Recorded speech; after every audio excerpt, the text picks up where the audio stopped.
Halo penonton setia APP Lofom.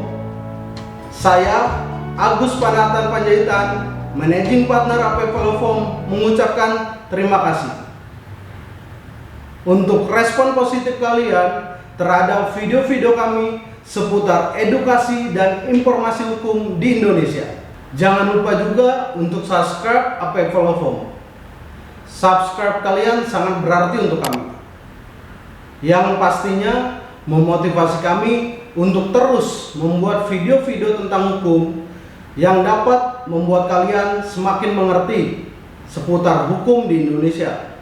Jadi jangan lupa untuk terus dukung APP Lofom dengan cara like, subscribe, comment, and share video kami sebanyak-banyaknya.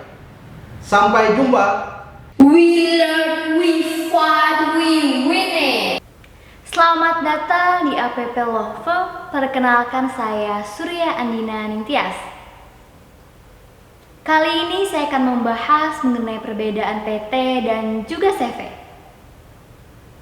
Untuk memulai bisnis sangatlah penting untuk memilih bentuk usaha yang sangat tepat. Pembentukan badan usaha yang tepat akan membantu berjalannya bisnis dengan sangat baik. Apakah yang dimaksud dengan perseroan terbatas? Perseroan terbatas diatur dalam Undang-Undang Nomor 40 Tahun 2007. Berdasarkan pasal 1 ayat 1 Undang-Undang Perseroan Terbatas, yang dimaksud dengan perseroan terbatas ialah badan hukum yang merupakan persekutuan modal yang didirikan berdasarkan perjanjian, melakukan kegiatan usaha yang modal dasarnya seluruhnya terbagi dalam saham, dan menetapkan persyaratan yang sesuai dengan Undang-Undang Perusahaan Terbatas serta aturan pelaksananya. Kemudian mengenai CV, diatur dalam Kitab Undang-Undang Hukum Dagang. Berdasarkan pasal 19 ayat 1 Kitab Undang-Undang Hukum Dagang, yang dimaksud dengan CV ialah persekutuan secara melepas uang yang dapat dinamakan persekutuan komanditer, yang didirikan di antara satu orang atau lebih secara tanggung-menanggung bertanggung jawab untuk seluruhnya pada pihak satu dan atau pihak lainnya sebagai pelepas uang pada pihak lain. Jadi, di dalam persekutuan komanditer ada dua sekutu.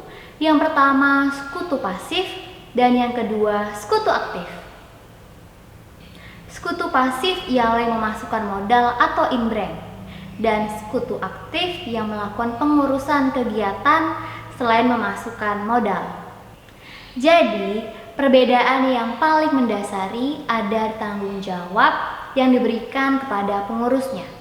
Dalam hal ini, tanggung jawab perseroan terbatas hanya sebatas perseroan terbatas itu saja, tidak menyentuh organ yang ada di dalamnya, karena sifatnya adanya pemisahan harta kekayaan.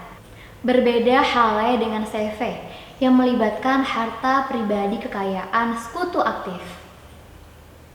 Selanjutnya mengenai kelebihan PT dan juga CV. Dalam hal ini, kelebihan dari PT yaitu harta pribadi lebih aman, lebih bonafit dan profesional, aktivitas bisnis jadi lebih bebas, perubahan kepemilikan perusahaan dapat dilakukan tanpa adanya pembubaran, modal dasar sesuai kesepakatan pendiri. Kemudian kelebihan dari CV yaitu proses pendirian lebih mudah, pengurusan lebih simpel, tidak adanya minimum modal dasar tapi sangat berpengaruh pada pembagian keuntungan, tanggung jawab hanya dibebankan pada sekutu aktif, pemasukan dapat berupa uang, barang, tenaga, dan juga keahlian. Demikian informasi hukum yang saya sampaikan. Ubi Societas Ibius. Terima kasih.